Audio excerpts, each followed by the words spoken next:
नमो अरिहंताणं नमो सिद्धाणं नमो आर्याणं नमो अध्यायाणं नमो वे सर्वसाहं।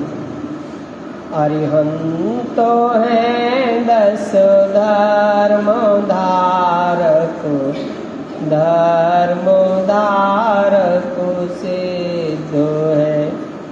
आचार्य हैं ओभजाय है मुनिराज सर्व प्रसिद्ध है। जो आत्मा को जानते पहचानते करते रमण बेधर्म धारक धर्म धन है। उन्हें हम करते नमन उन्हें हम करते नमन। उत्तम त्याग धर्म की चर्चा हमारी होना है। समझ लो त्याग की स्थिति में हम आ गए। ग्रहण की नहीं, त्याग की। समझना, बहुत गजब विषय है। अनादि काल से, अनादि आज से नहीं, कल से नहीं, परसों से नहीं, जब से जन्म हुआ तब से नहीं, अनादि काल से इस जीव ने एक वस्तु ग्रहण कर रखी। वस्तु भी ना कहें, एक चीज कह दो, अदृश्य पदार्थ ग्रहण कर रखा है, उसके कारण दुखी है। अनादि काल से, आज से नहीं। और देखो हमेशा सुखी होने का प्रयास, भैया हमेशा सुखी होने का प्रयास किया जीव ने। कौन दुखी रहना चाहता है? अब जो रुपए पैसे से सुख मान रहे हैं वो उसको कमाने में लगे हैं, जो गाड़ी बंगला से सुख मान रहे हैं वो उनकी पूर्ति में लगे हैं, जो मकान दुकान प्लाट समझ लो धन धान्य से वो उसकी पूर्ति में लगे हैं। कोई अच्छे नए कपड़ों से, जैसे किसी बच्चे से कहो ना कि कल त्योहार है, अपना त्योहार, तो क्या सोचता है, मैंने कल नए कपड़े पहनेंगे, माँ लड्डू बनाएगी, खीर बनाएगी, पूरी बनाएगी। उनके दिमाग में पूरी इमेज बन जाती ना दूसरे दिन की कि कल त्योहार है। पूरे उनके सेट है दिमाग में कि कल त्योहार है, माने कुछ होना है, दीपावली है, राखी है, जो भी है, होली है, जो भी त्योहार आने वाला है। ऐसे ही जब पर्युषण पर्व का नाम हम सुनते हैं तो हमारे दिमाग में भी पूरी पिक्चर आ जाती ना कि 7 बजे अभिषेक होगा, रक्षाल होगा, परिमार्जन होगा, पूजन होगी, स्वाध्याय होगा, शुद्ध सात्विक तरीके से रहा जाएगा, व्रत नियम लिए जाएंगे। ऐसे दिमाग में एक बात इमेज बनती है। सुखी वो सारे कार्य जितने भी काम हैं वे सब सुखी होने के लिए। देखो ऐसा कोई सा काम दुनिया में कोई करता है कि जिससे उसे दुख उत्पन्न हो? विचार सोचो, अपने जीवन में कभी कोई अपन ने ऐसा काम किया कि जिससे हम दुखी हो?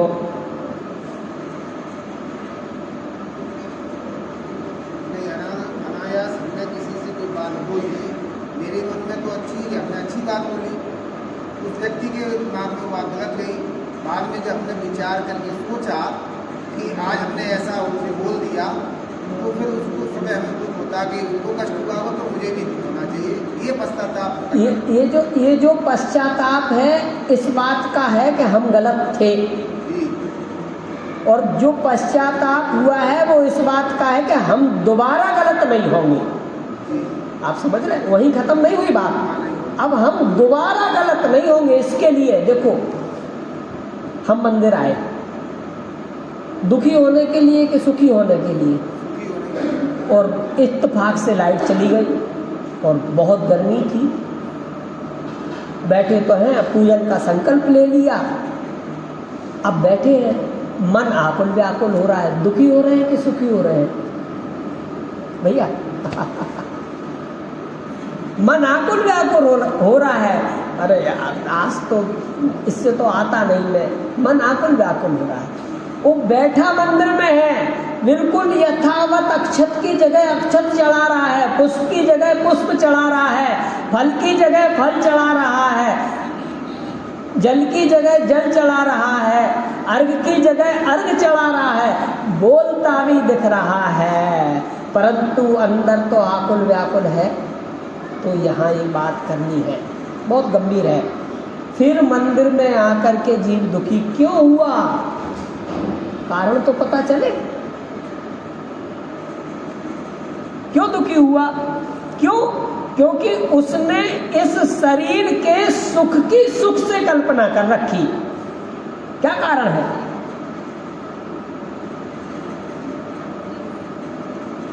माने मैं सुखी, मैं ये मुझे बढ़िया एयर कंडीशन मिल जाए और अच्छा एक बात बताओ, वही टिकट 520 रुपए का बासिम से जयपुर का, वही टिकट 1380 रुपए का, वही टिकट 1600 रुपए का और वही टिकट 3290 रुपए का, कौन से टिकट में सफर करना पसंद करेंगे?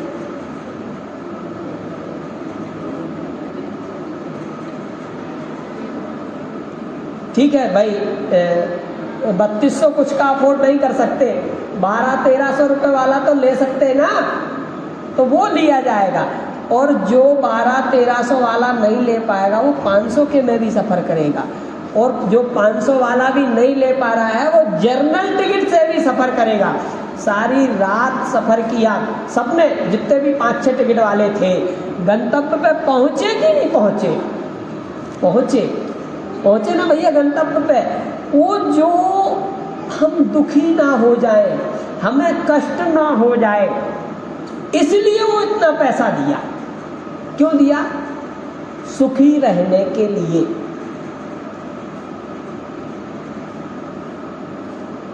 मैंने क्यों दिया पैसा? पैसा सुखी रहने के लिए दिया। सुखी हुए क्या? अरे जो कल के विषय में कहे, कल के प्रकरण में कहे, जो वहाँ से यहाँ आने की इच्छा हुई है वही तो दुख का कारण है। वहाँ क्या कष्ट था? जहाँ भी थे कल का विषय, हमारे जो वहाँ से यहाँ आने की इच्छा हुई है वो क्यों हुई? सुखी होने के लिए। और वही इच्छा दुख का कारण है भैया। वही इच्छा, जो इच्छा हुई है वो दुख का कारण है। वही जगह थोड़ी ना सुख दुख। बैठे मंदिर में हैं और पूजन बोल रहे हैं, बढ़िया लयबद्ध ताली भी बजा रहे हैं और सब जैसा बिल्कुल, और अंदर सोच रहे हैं आज नहीं आना था यार, हो गई गलती। अब तो मुझे तो ऐसा पता ही नहीं था कि लाइट चली जाएगी और इन्वर्टर भी डिस्चार्ज हो जाएगा और जनरेटर में भी इस समय डीजल नहीं। बताओ क्या, कितना दुखी हो रहा है। कहाँ? माने वो स्थान इम्पोर्टेंट नहीं है, उस व्यक्ति की मन स्थिति क्या है। मन स्थिति माने समझ रहे हो? उसने अपने शरीर की भौतिक सुख सुविधाओं से अपने सुख की कल्पना करके रखी है, वो दुख का कारण है। आज कहाँ, मैंने क्या कहा था सबसे प्रथम, आज अपन त्याग तक आ गए। त्याग तक, छोड़ देने जैसी बात पे आ गए। त्याग माने छोड़ देना। क्या छोड़ देना? देखो, अब इसमें जो परिभाषाएं बताई हैं उनको मैं लेता हूँ, फिर अपन आगे बढ़ेंगे।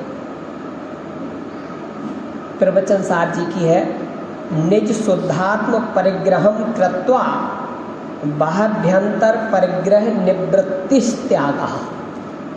त्याग की क्या परिभाषा दी है? निज शुद्धात्म परिग्रहम कृत्वा, अपनी शुद्धात्मा के ग्रहण पूर्वक। ये बहुत इंपॉर्टेंट बात है। किसके ग्रहण पूर्वक?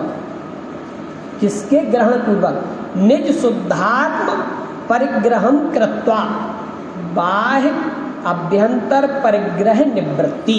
बाह्य और अंतर परिग्रह के त्याग, निवृत्ति को त्याग कहते हैं। ये गजब परिभाषा।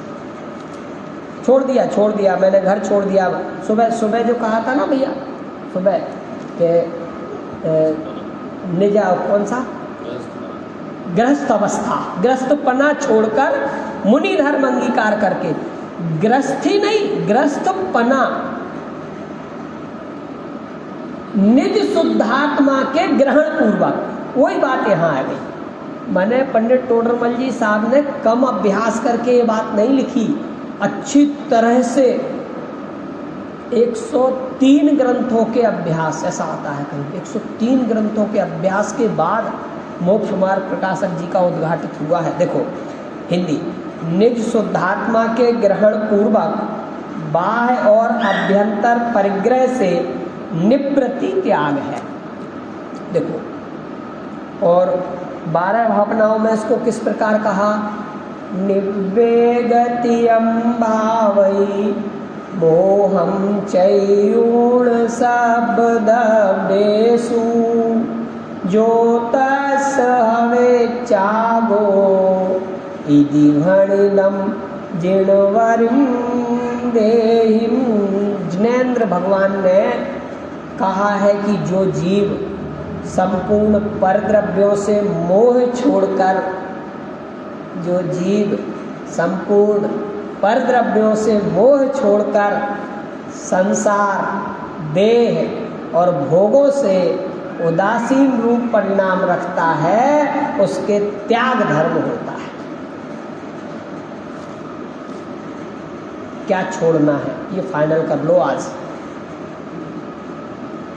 3 चीजें हैं: संसार, देह और भोगों से उदासीन होकर।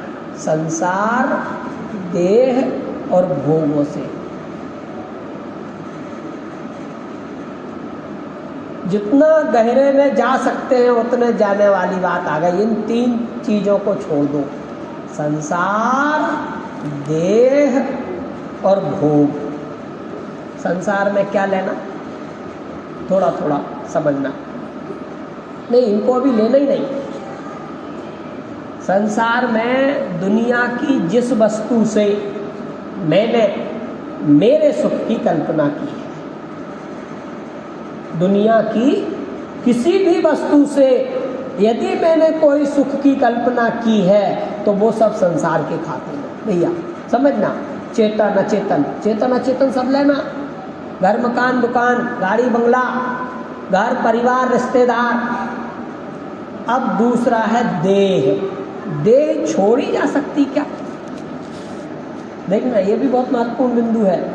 देह नहीं छोड़ी जा सकती, पर इससे उदासीन रूप भाव रहा जा सकता है ना।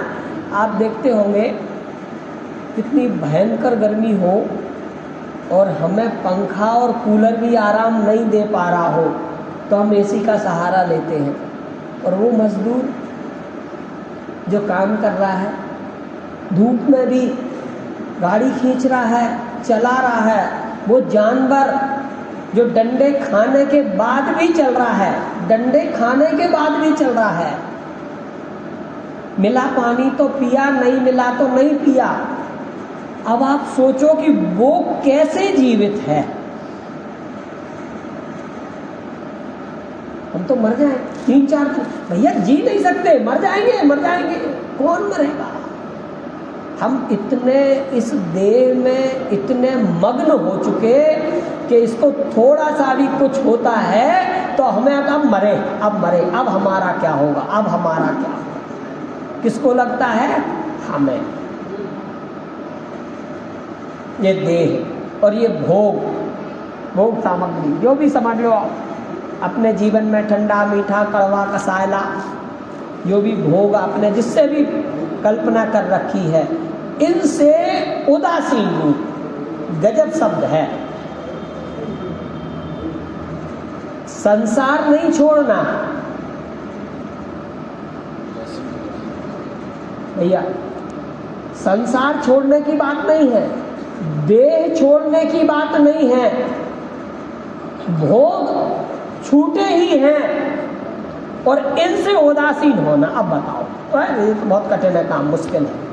क्या मुश्किल है?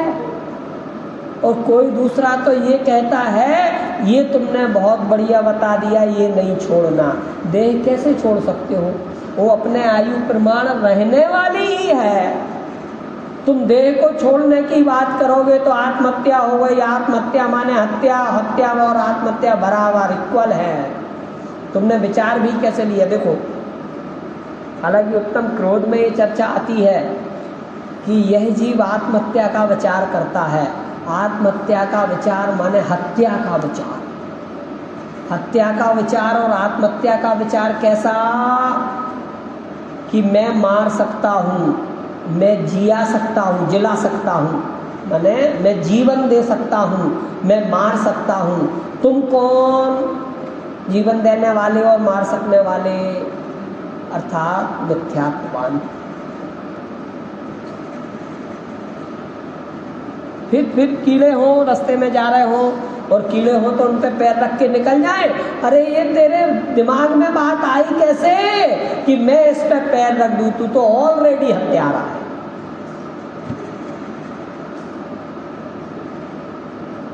बचाने का भाव आए, ऐसा भाव आए कि इसने ऐसा क्या अपराध किया होगा कि आज इसको जमीन में रगड़ना पड़ रहा होगा, कभी ये मेरे जैसा ही रहा होगा, और यदि आज इससे मेरा घात होता है तो कल इसी प्रकार ये मेरा घात करेगा।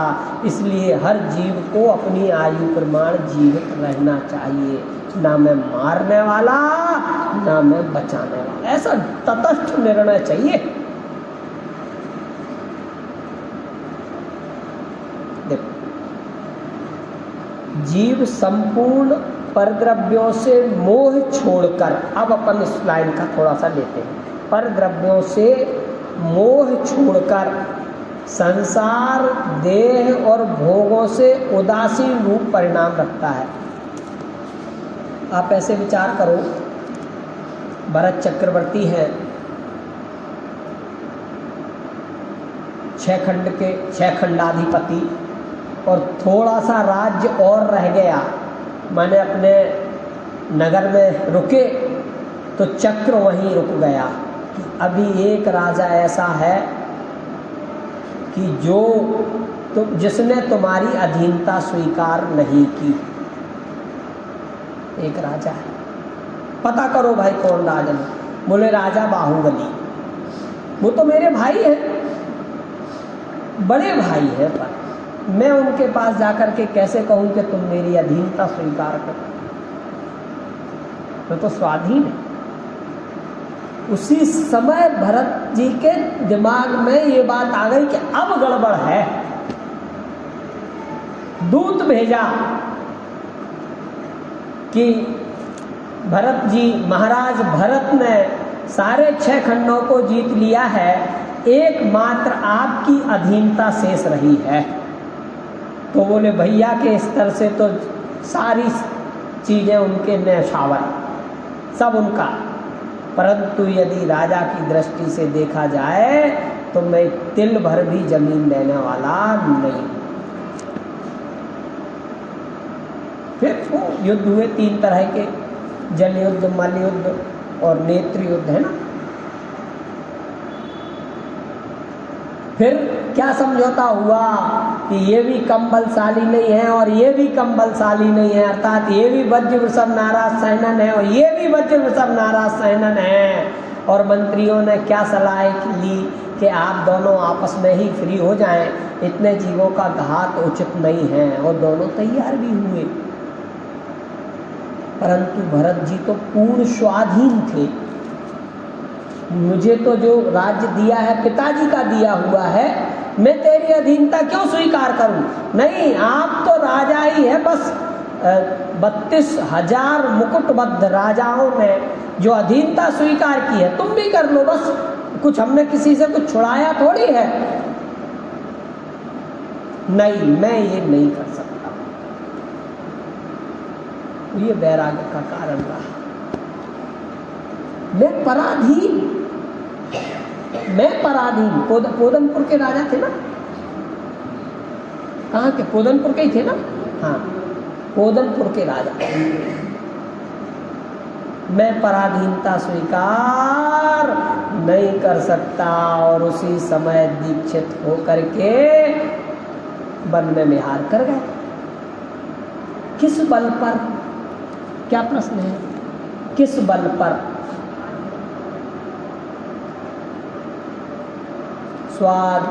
पराधीन सपनहु सुख नाही, तुलसीदास जी का कथन है, पराधीन सपनहु सुख नाही।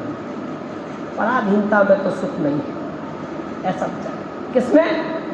राजा बाहुबली ने। और दीक्षित होकर चले गए, बोले मेरे में, मुझ में क्या कमी है कि मैं किसी की पराधीनता स्वीकार करूं? मेरे में क्या कमी है कि मैं किसी की पराधीनता स्वीकार करूं? उस समय ही भरत जी के मन में वैराग्य का अंकुरण तीव्र हुआ था। अरे, और प्रसन्नता किस बात की थी कि मेरे पिताजी प्रथम आद्य तीर्थंकर, पिताजी तो नहीं कह सकते, व्यवहार में तो कहा ही जा सकता है कि आद्य तीर्थंकर, और मेरा भाई बाहुबली वो भी मोक्षगामी जीव, अब तो मुझे भी वैराग्य ले लेना चाहिए। तो उनने क्या किया? कौन सा शब्द स्वीकार करें? कि जिनेंद्र देव ने कहा है कि जो जीव संपूर्ण परद्रव्यों से मोह छोड़कर, परद्रव्य छोड़ा था कि मोह छोड़ा था? पंडित जी ये धर्म बहुत अच्छा है, जैन धर्म बहुत अच्छा है। हरदा गया था पर्यूषण में, तो वहाँ भाई सब क्या सिस्टम था, एक ही बड़ा अपना बहुत प्राचीन मंदिर है और मंदिर में जगह नहीं थी, तो बाहर चौराहे पे पांडाल बना करके चर्चा कराते थे। पूजन मंदिर में ही होती थी, स्वाध्याय दोनों समय चौराहे पे पांडाल बना के करते थे। तो वहाँ अपने जैन समाज तो जितनी है वो है ही है, बाकी और आसपास के लोग भी बैठते थे, लगभग 1000-1200 लोग बैठते थे, और सब लोग बैठते थे, जो भी जिनकी दुकानें हैं चौराहे पे, तो सब लोगों की दुकानें होंगी, तो चर्चा चलती थी। तो मैंने ऐसे ही कहा, तो एक सज्जन खड़े होके बोले, पीछे से आए, बोले ये जैन दर्शन तो सबसे बढ़िया है, जैन धर्म। मैंने कहा हाँ साहब, कहते तो ऐसा ही है। बोले क्यों? देखो कोई सी चीज़ नहीं छुड़वाई, घर नहीं छुड़वाया, परिवार नहीं छुड़वाया, मिसेज नहीं छुड़वाई, ससुराल नहीं छुड़वाई, रिश्तेदार नहीं छुड़वाए, गाड़ी घोड़ा छोड़ने की बात नहीं की, अकेले संपूर्ण परद्रव्यों से मोह छोड़कर। ये बहुत अच्छा धर्म है। अपने दिमाग में भी आती ना ये बात कि वह मोह छोड़ना है, वस्तु नहीं छोड़ना, मोह छोड़िए तो हम कर देंगे, कल से ही छोड़ देंगे, कल से ही छोड़ देंगे।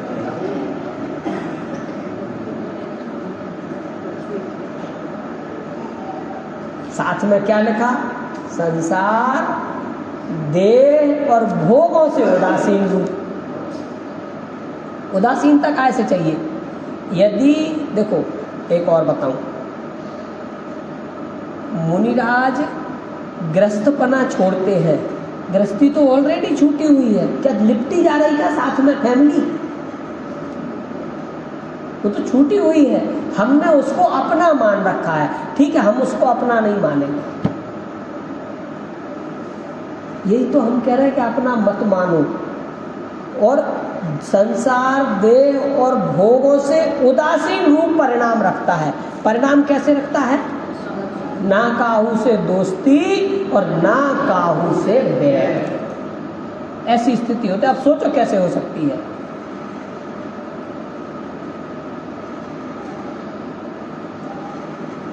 कैसे हो सकता है ऐसा? ऐसा ही होता है, ऐसा ही है। और स्वीकार, बस छोड़ दिया, मोह छोड़ दिया, पर ठीक है पंडित जी घर तो अपना ही है ना, फिर कहाँ मोह छूटा।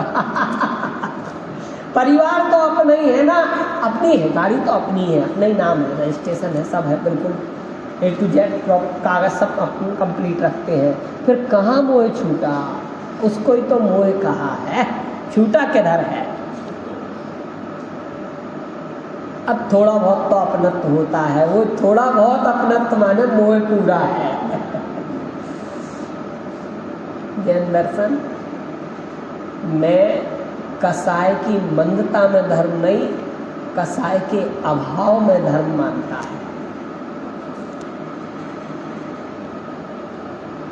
वैसे ख्याल आई मैंने क्या कहा? बहुत धीरे से शब्दों में कह दिया, बहुत महत्वपूर्ण बात है। जैन धर्म कसाय की मंदता में धर्म नहीं मानता, कसाय की अभाव से धर्म प्रारंभ होता है। बताऊं उदाहरण?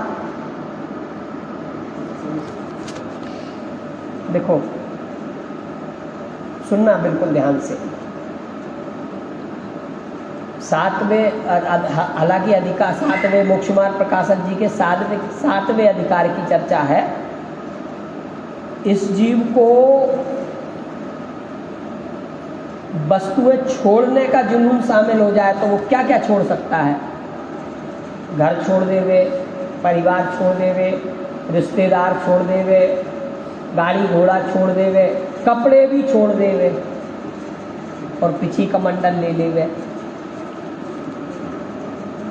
समझना अब कहाँ जा रहे हैं? ये सब करने के बावजूद देखो, अकंपना आचार्य मुनिराज का 700 मुनिराजों का संघ था प्राचीन में, जो हस्तिनापुर में रक्षाबंधन वाली घटना हुई थी। तो वो क्या सारे मुनिराज 3 कसाय चौकड़ी के अभाव वाले होंगे?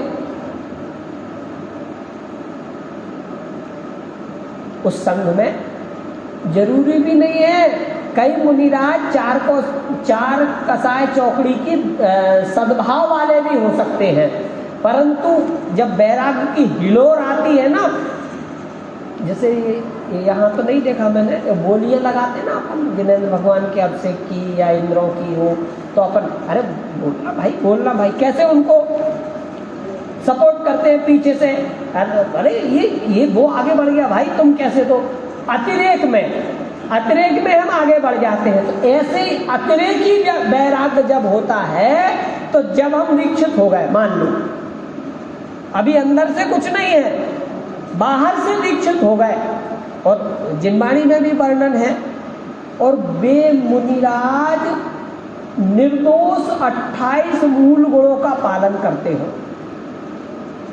समझना, पूरी बात ध्यान से सुनना, बीच में स्खलित नहीं करना, नहीं तो थोड़ा सा अच्छा नहीं लगेगा।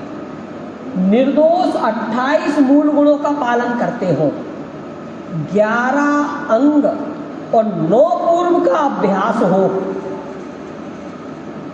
कहां तक जाते हैं? 9वें ग्रेवेयक तक। 9वां ग्रेवेयक पता है कहाँ है? सर्वार सिद्धि से थोड़ा नीचे। कौन जाते हैं? मुनिराज।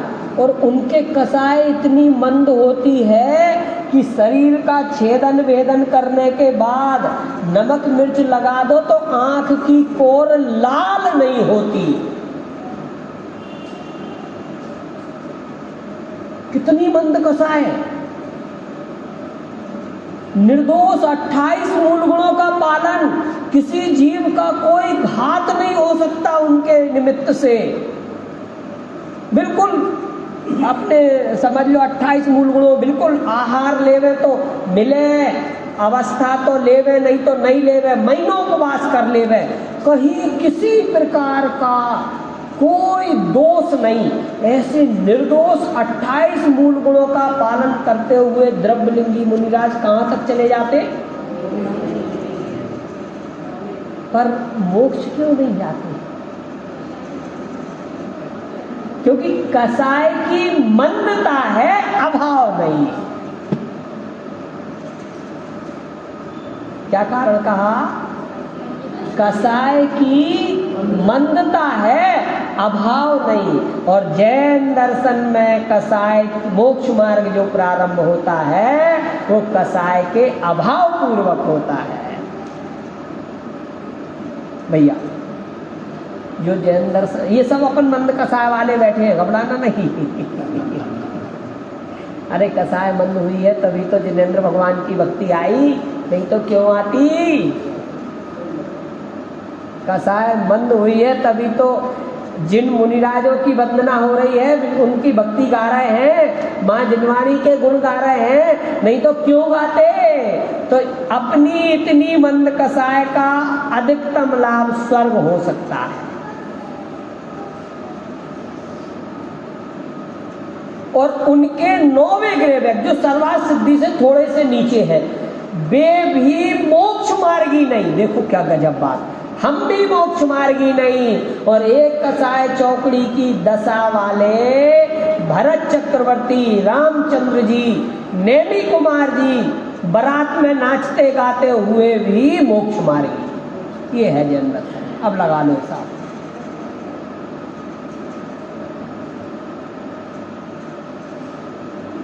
युद्ध कर रहे हैं बिल्कुल, ये रावण देख तेरा काल आया, ऐसा कह रहे।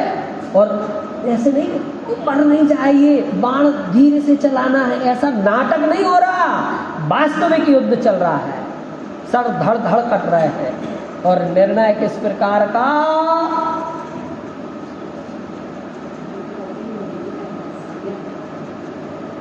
सम्यक्त हुआ माने एक कसाय चौकड़ी का अभाव, एक कसाय चौकड़ी के अभाव का मतलब मोक्ष मार्ग प्रारंभ। ये देखो सुनो भाई, हम कोई यहाँ सम्यक दृष्टि बैठा हो कोई दिक्कत नहीं है, पर हम सब सम्यक्त ले सकने की ताकत रखते हैं, समझना मेरी।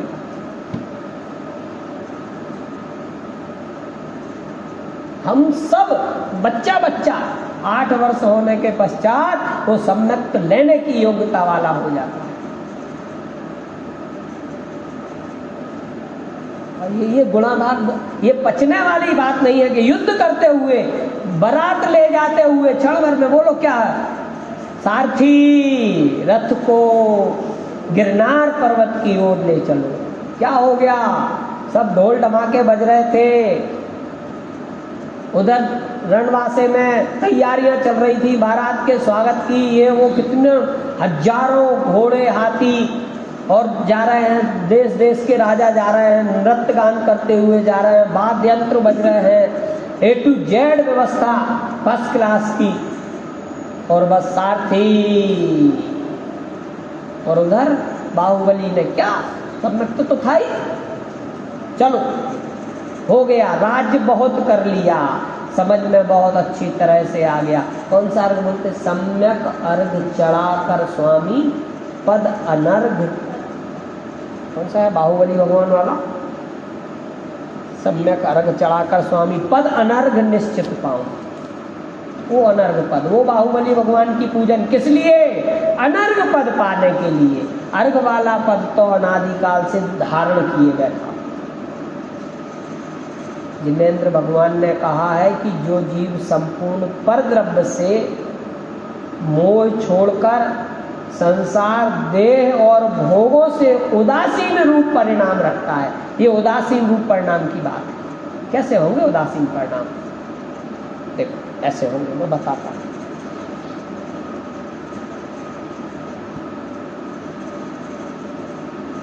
किसी घर में कोई गमी हो जाए, देखो मैं बताता हूँ, अब अपने ही घर की बताता हूँ। 4 साल पहले मेरे भतीजे का देहावसान हुआ था, 15 वर्ष का था वो।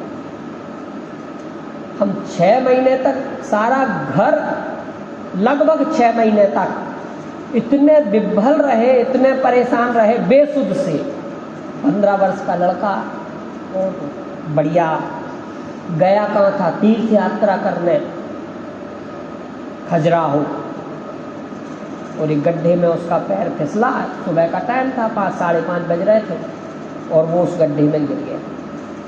हमने उसको आधा घंटे बाद, मैं नहीं था हालांकि, परिवार के और लोग थे, ढूंढा ढाड़ी करी उसके, कहाँ मिलने वाला था। जब वो थोड़ी सी सुबह हुई, लगभग 6:15 बजे करीब, तो उसकी एक चप्पल बाहर पड़ी थी, तो लगा कि ये यहाँ होना चाहिए।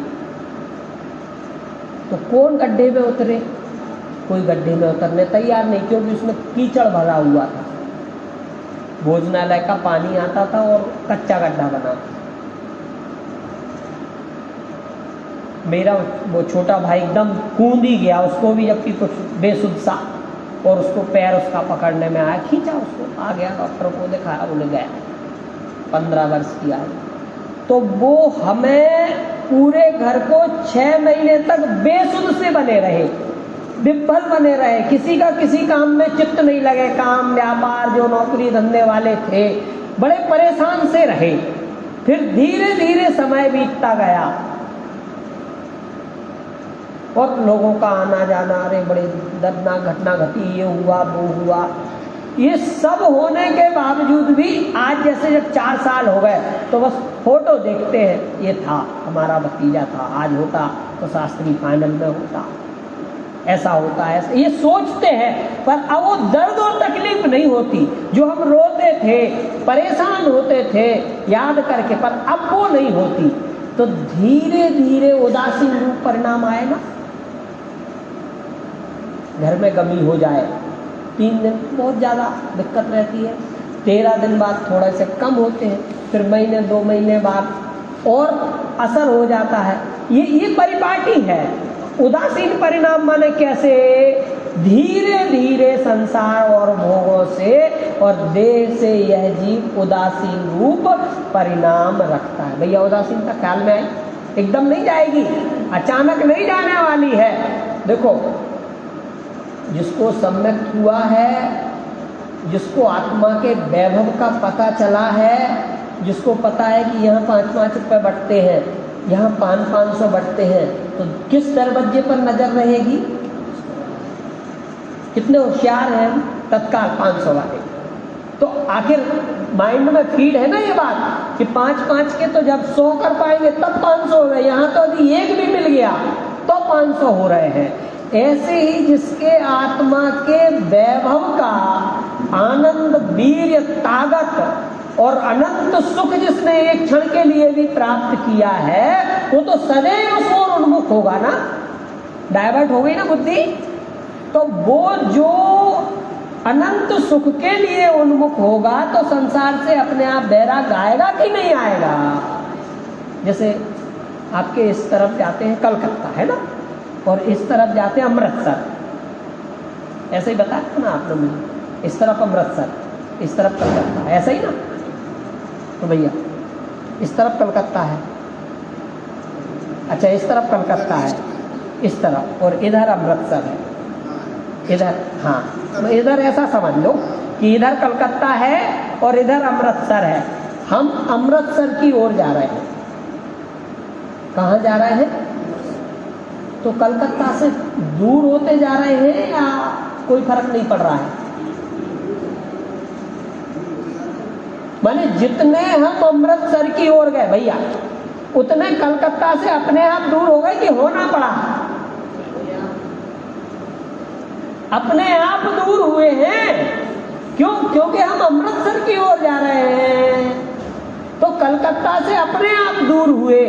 ऐसे ही जब हम आत्मोन्मुख होंगे तो संसार, देह और भोगों से अपने आप उदासीन होते चले जाएंगे। उदासीनता समझना ही कैसे? देखो बताओ, जो प्रतिदिन सीरियल देखते हो इस समय, और घर जाके जो घर पे हो उससे पूछे क्यों आज क्या आया था,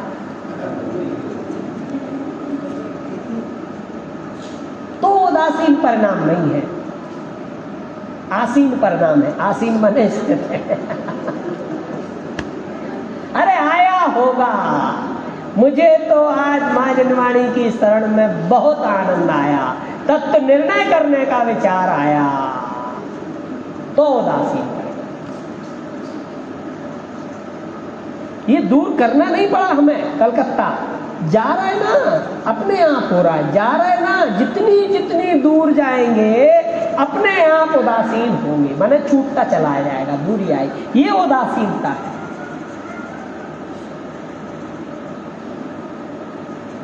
इसको उदासीनता कहते हैं। समझ लो जीवन में कैसे आएगी, किस आधार पे आएगी। क्या लिखा? आधार लिखा है। जिनेंद्र भगवान ने कहा है कि जो जीव संपूर्ण परद्रव्यों से मोह छोड़कर संसार, देह और भोगों से उदासीन परिणाम रखता है, उसको त्याग धर्म होता है।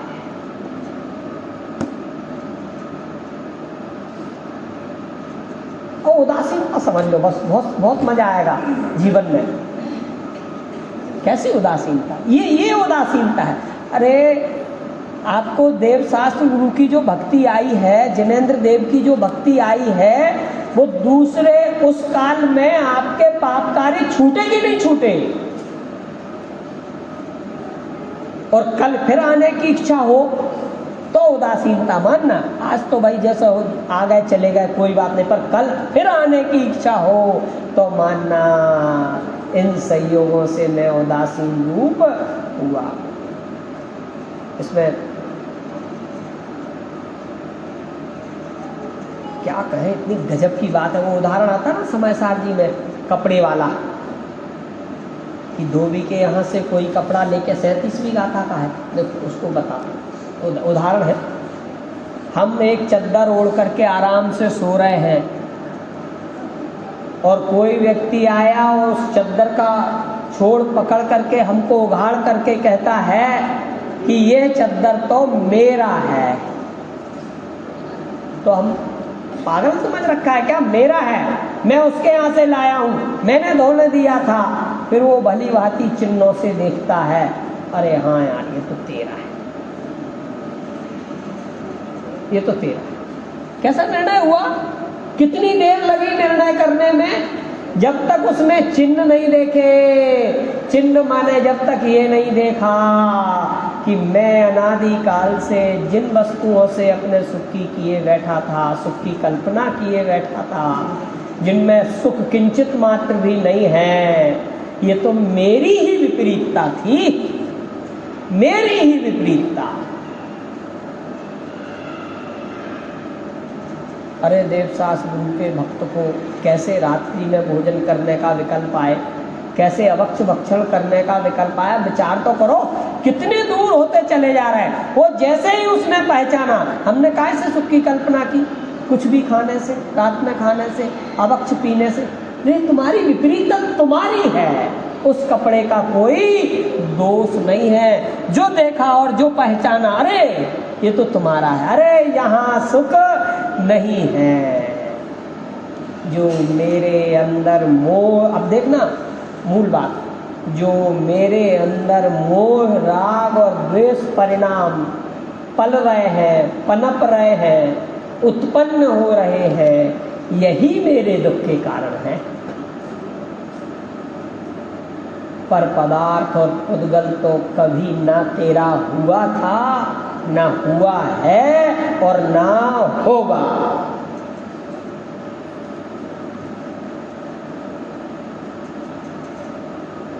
बहुत बहुत बहुत विचारना, चर्चा करना, डिस्कस करना इस बात के कि कौन से किससे मैंने सुख की कल्पना की। वो धन वैभव जो सोना चांदी मेरे घर पे पड़ा हुआ है, अच्छा घर पे पड़ा हुआ है, आप नहीं थे तब भी था, आप नहीं रहोगे तब भी रहेगा और सुख ही इससे। वो सेंसेक्स के व्यापार चलते ना, शेयर मार्केट कह लो, अब तो और कुछ और बदल गया उसके सिस्टम। तो अपन ने तो पैसे लगा रखे। मैं मेरी बताता हूँ, मैंने 14 साल पहले 35,000 रुपये लगाए थे मैंने, सामान था मेरे पास शेयर वेयर कुछ, तो मैंने ब्रोकर को दे दिए। यहाँ आने के 2-3 दिन पहले उसका फ़ोन आया, बोले भाई साहब ये 1400 रुपये भेजो आप। भैया 1400, मैंने कहा 35,700 का माल था उस समय, आप मेरे से 1400 रुपये मांग रहे हैं, क्या मतलब हुआ?